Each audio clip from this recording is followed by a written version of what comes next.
इस तरह से भ्रष्टाचार करके इस प्रदेश के अंदर बद्री माफिया सरकार को चला रहे हैं। बद्री के भाव, खून के आंसू आते हैं। गरीब पक्का मकान का सपना देखता है कि मैं पक्का मकान मेरा बनाऊं, या कोई उसको अगर पक्का मकान नरेंद्र मोदी जी अगर देते भी हैं प्रधानमंत्री आवास के तहत, तो भी बेचारे को उसको बद्री लाने के लिए जिस तरह से 5-7 गुना भाव हो चुके हैं, उसकी वजह से वो बद्री का खर्चा एक तरफ और बाकी का मकान का खर्चा पूरा एक तरफ रहता है। उसके सीमेंट के और मजदूरी के जितने पैसे या उसके पत्थर के जितने पैसे नहीं लगते, उतने बेचारे को उसको बद्री के अंदर देना पड़ता है। इस तरह से बद्री माफिया से मिलकर ये गुंडागर्दी भी करते हैं और लूटने का काम भी इस राजस्थान की जनता के साथ सिर्फ इस बाड़मेर में या जैसलमेर में ही नहीं, पूरे देश के प्रदेश के अंदर, पूरे राजस्थान के अंदर इन्होंने इस तरह की एक लूट मचा रखी है। और उसके साथ ही आपने देखा होगा यहाँ के विधायक, चाहे यहाँ के विधायक हैं, चाहे दूसरे राजस्थान के अंदर जो कांग्रेस के जितने विधायक हैं, वो सब मिनी मुख्यमंत्री बने हुए हैं। वो अपने उनको पता है अशोक जी घरों से छूट दे रखी है कि बस मेरी सरकार नहीं गिरनी चाहिए, तुम जो करना चाहो वो करो। और राजस्थान के अंदर इसका फायदा उठाकर और जिस तरह से बद्री माफिया, भू माफिया, जमीनों पर कब्जा करने वाले लोग विधायक मिलकर इस तरह से कर रहे हैं। आप बाड़मेर का उदाहरण देख लीजिए। अरे 100 बीघा से अधिक जमीन के ऊपर पट्टे जारी कर दिए नगर पालिका ने, और वो किसी प्राइवेट व्यक्ति के अंदर उनके पट्टे जिसने उन्हें कब्जा करके दूसरे लोगों को बेचार आज वो रो रहे हैं। विधायक मिलकर जमीन का ऊपर जमीन माफिया बने हुए हैं, भू माफिया बने हुए हैं। कोई रिफाइनरी के अंदर जाकर रिफाइनरी का माफिया बना हुआ घूम रहा है। सब बस अपनी पेट, अपनी जेब भरने में लगे हुए हैं, कोई जमीनों का, कोई कहीं न कहीं लगे हुए हैं।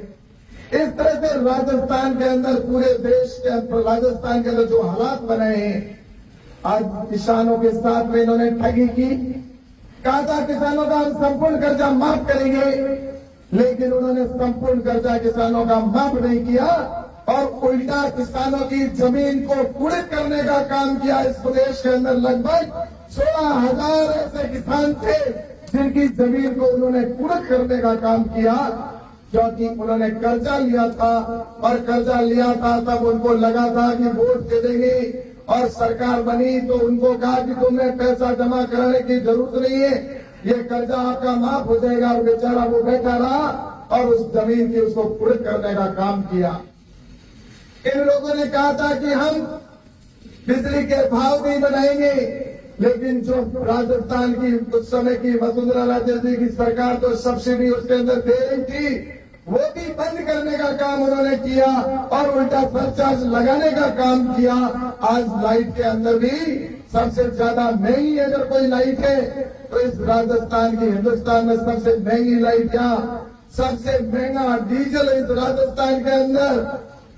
आज ये राहत कैंप की बात करते हैं। मैं कहना चाहता हूं, अगर उनको जनता को थोड़ी भी राहत देने की मनसा है तो आप डीजल के भाव, जो मेरा भाई ट्रक लेकर कोई अगर गुजरात या उधर जाता है तो गुजरात से डीजल टंकी फुल करवा के आता है, या पंजाब में टंकी फुल करवा के आता है, एक टंकी एक्स्ट्रा रखता है और उसके बाद 2-2 टंकियां वहां से भर देगी ताकि उसको राजस्थान में महंगा डीजल खरीदना नहीं पड़े।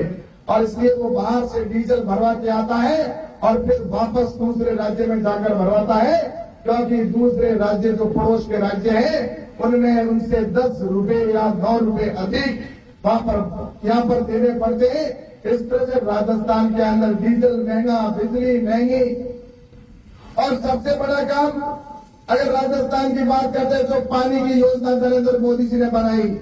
जिस तरह से हर घर लाइट पहुंचाने का काम किया, वैसी ही योजना नरेंद्र मोदी ने कहा कि इस देश के अंदर हर घर में नल का कनेक्शन होना चाहिए।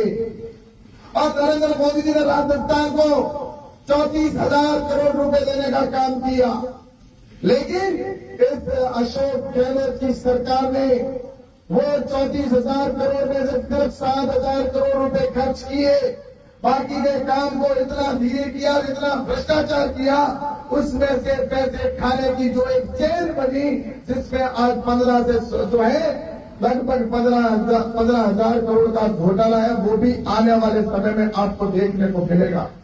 ये घोटाला वाला जो सरकार है, उसको अगर अपन को आने वाले समय के अंदर राजस्थान के अंदर उखाड़ के फेंकना है, ये मैं आप सभी से कहना चाहता हूं कि अगर हम चाहते हैं कि हमारे देश को आगे बढ़ाना है, तो आने वाले समय के अंदर हमें इन सारी चीजों के ऊपर हमें ध्यान देना होगा।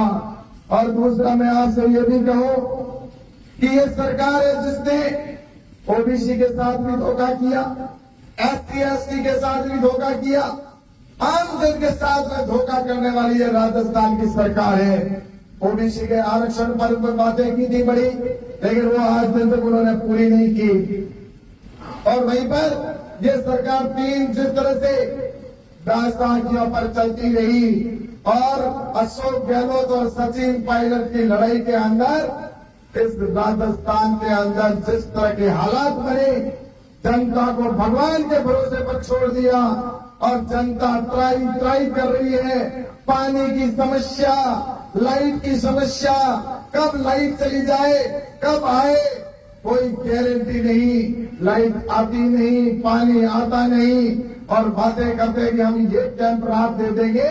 मैं तो कहना चाहता हूं कि राजस्थान के अंदर और बाड़मेर जैसलमेर का व्यक्ति को सबसे पहले चाहिए तो पानी चाहिए, लेकिन पानी के लिए कितना परेशान होना पड़ता है। एक टैंकर के 2,000-3,000 हजार रुपए व्यक्ति लेकर पानी लाता है। ये राजस्थान के अंदर और बाड़मेर जैसलमेर के अंदर हालात बने हुए हैं। इसलिए मैं आपसे कहना चाहता हूं कि आने वाले समय के अंदर इस बैरी भूमि सरकार को संकल्प लेकर जाना है, उखाड़ कर फेंकना है, क्योंकि यहाँ पर ऐसा नेतृत्व आए भविष्य में जो देश को आगे बढ़ाने वाला हो। नरेंद्र मोदी जी का जो लक्ष्य है कि भारत को विकसित राष्ट्र बनाना, तो विकसित बनाना तो राजस्थान को भी हमें उसके बराबर लाना होगा, क्योंकि आज राजस्थान क्राइम में 1 नंबर पर है। बहनों के ऊपर बलात्कार की घटनाओं में 1 नंबर पर। आज इसमें जिस तरह से जो हमारे यहाँ पर राजस्थान के अंदर हत्याओं में सबसे 1 नंबर पर पूरे देश के अंदर है, तो राजस्थान बन गया है।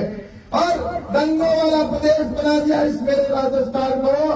कभी इस राजस्थान के अंदर सबसे शांत प्रदेश कहा जाता था। गुजरात के अंदर हम देखा करते थे, सुना करते थे कि दंगे होते ही, लेकिन आपने देखा होगा गुजरात नरेंद्र मोदी जी के मुख्यमंत्री के बनने के बाद आज सबसे शांत प्रदेश हो गया। लेकिन इस अशोक गहलोत की सरकार ने ये राजस्थान दंगों वाला प्रदेश बना दिया। आज प्रदेश के हर जिले में दंगे हो रहे हैं।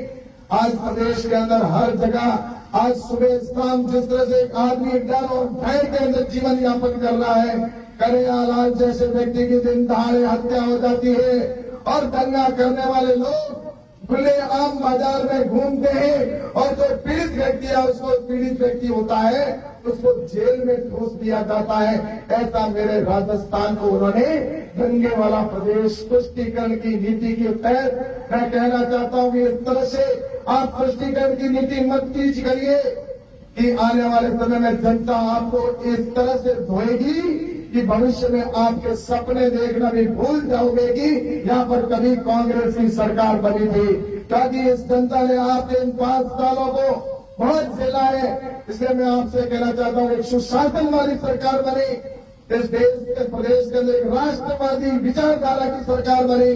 और वो इसलिए जरूरी है कि हम बॉर्डर पर बैठे हैं और बॉर्डर पर रहने वाले राष्ट्रवादी विचारधारा के होने जरूरी है।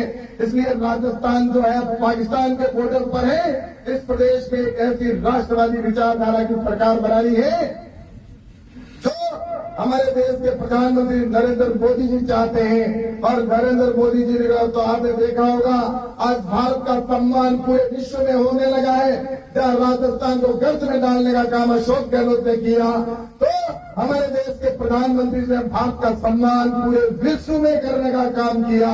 आपने देखा होगा आज अमेरिका के संसद के अंदर प्रधानमंत्री जी जाते हैं तो वहां पर जिस तरह से उनका स्वागत होता है, कभी वीजा देने से भी मना करने वाला देश आज उसका स्वागत लाल कालीन बिछाकर उनका प्रधानमंत्री का स्वागत करता है। और कोई प्रधानमंत्री आकर कहता है नरेंद्र मोदी जी हमें आपका ऑटोग्राफ चाहिए, तो कोई प्रधानमंत्री ऑटोग्राफ मांग रहा है, तो कोई प्रधानमंत्री नरेंद्र मोदी जी को कहते हैं हमारे वोट है नरेंद्र मोदी जी, तो कोई चरण स्पर्श करके नरेंद्र मोदी जी से आशीर्वाद देता है प्रधानमंत्री, तब हिंदुस्तान के प्रत्येक व्यक्ति को गर्व होता है कि हिंदुस्तान आज आने वाले समय में विकसित भारत और विश्व का नेतृत्व करने वाला भारत विकास विकसित राष्ट्र बने, तो ये निश्चित रूप से नरेंद्र मोदी जी के नेतृत्व में ही संभव है। इसलिए मैं आप सभी को कहना चाहता हूं, यहां जितने भी बंधु खड़े, मैं आप सभी से जो भी मैं आप सुन रहे हैं उनसे कहना चाहता हूं देश के लिए जरूरी है। इस देश ने बहुत कुछ झेला है 60 साल तक। इस देश के टुकड़े भी हमने देखा होगा, हिंदुस्तान के अंदर टुकड़े भी हमने देखे। किसने कल्पना की थी कि मेरे हिंदुस्तान के इतने टुकड़े हो जाएंगे? आज सुभाष चंद्र बोस, भगत सिंह, सुखदेव, राजगुरु और अशफाकुल्लाह खान ने ये नहीं सोचा था कि हमारा बलिदान होने के बाद इस हिंदुस्तान के इतने टुकड़े हो जाएंगे। इस हिंदुस्तान के जिन लोगों ने, जवाहरलाल जी नेहरू जी ने इस भारत माता के टुकड़े करने का, जिन्ना ने और जवाहरलाल नेहरू जी ने करने का काम किया, और आज वो लोग भारत छोड़ने की यात्रा निकाल रहे हैं। मैं आपसे कहना चाहता हूं कि भारत छोड़ने की जो यात्रा की बात कर रहे हैं, मैं कहूंगा कि इसको देश को तोड़ने का काम भी उन लोगों ने किया है। जवाहरलाल जी नेहरू जी और उनके पूर्वजों ने इस देश को खंडित करने का और टुकड़े करने वाले लोग आज इस तरह की बातें करते हैं और विदेश में जाकर नरेंद्र मोदी जी को बदनाम करने की बात करते हैं कि हिंदुस्तान के अंदर लोकतंत्र समाप्त हो गया है। मैं कहना चाहता हूं इस सदन, इस देश के अंदर तुम जो मर्जी से करना चाह रहे हो वो कर रहे हो, जहां चाहे वहां पर तुम बोल सकते हो। अरे लोकतंत्र को तो तुम लोगों ने हत्या की थी, इस पूरे देश को तुम लोगों ने जेल खाना बना दिया था। इमरजेंसी के अंदर इंदिरा गांधी ने जिस तरह से लोगों को जेलों में घुसा था, उस समय जिस तरह से लोगों को, चलते हुए लोगों को नसबंदी की थी, और कुछ लोग ऐसे थे जो जवान जिन्होंने शादी भी नहीं की थी, उससे पहले उनको जबरदस्ती नसबंदी करके और उनको घर भेज दिया गया था। और वो लोग आज लोकतंत्र की यहाँ पर बातें करते हैं। आज यहाँ पर देश में वो आजादी से घूमते और फिर भी दूसरे देशों में जाकर आपको बदनाम करने की कोशिश करते हैं। इस देश के अंदर मैं कहना चाहता हूं कि आज इस देश के अंदर जिस तरह से उन्होंने आज ये बात करने की बात उन्होंने हिमाकत की है, और हिंदुस्तान के अंदर रहकर भारत माता का खाते पर दूसरे देशों के अंदर जाकर भारत को गाली देने का काम करने वाले लोगों से हमें आने वाले समय के अंदर इस बात का जवाब देना है। इस देश के अंदर आज जो है, आज जो 2% दो संतान वाले तो जो है वो तो टैक्स भर रहे, और 12 संतान वाले सब्सिडी खा रहे, और उसके बावजूद भी कहते हैं हमें आजादी यहाँ पर नहीं है। तुम तो जितना इस तरह से कर रहे हो और उसके बावजूद भी तुम लोग इस तरह की बात करते हो। इसलिए मेरे भाइयों, मैं आप सबसे कहना चाहता हूँ कि आने वाले समय के अंदर हम यहाँ से 2013 के अंदर 2023 में माफी चाहूंगा, 2023 के अंदर यहाँ पर हमें राजस्थान के अंदर भारतीय जनता पार्टी की सरकार बनानी है, और 2024 के अंदर नरेंद्र मोदी जी के नेतृत्व की यहाँ से डबल इंजन की सरकार जब काम करेगी, तो ये जो चोर भ्रष्ट है उनको तो फिर जेल में जाना पड़ेगा। जितनी चोरी करनी है कर लो। यहाँ पर मैं विधायकों को भी बोल देता हूँ जो कांग्रेस से लूटने में लगे हुए हैं, यहाँ के जो मंत्री हैं उनको भी जो लूटने में लगे हुए हैं, सुन ले कान खोलकर। आने वाले समय में राजस्थान में यहाँ पर सरकार बनेगी और केंद्र में नरेंद्र मोदी जी की सरकार बनेगी। तुम्हारा एक ही स्थान होगा और वो स्थान होगा जेल। कितने दिन तक तुम बाहर रहते हो देख लो, जाना ही होगा। जो भ्रष्टाचार करेगा उसको यहाँ पर क्या बोलिए, राजस्थान की जनता कभी माफ नहीं करेगी, हिंदुस्तान की जनता कभी माफ नहीं करेगी। इसलिए जेल में बाहर जितना आनंद लेना है उतना ले लो। बस ये राजस्थान की जनता है, वो आने वाले समय के अंदर तैयार है, और इसीलिए आज यहाँ पर इतनी बड़ी संख्या के अंदर आप सभी उपस्थित हुए हो।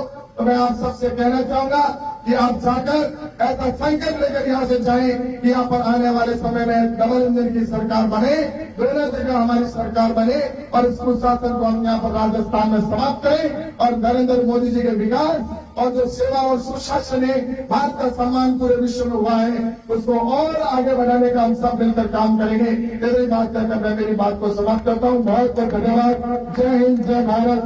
बोलो भारत माता की। धन्यवाद। बहुत बहुत धन्यवाद आदरणीय मंत्री जी। जो पीछे खड़े कार्यकर्ता है उनसे आग्रह की आप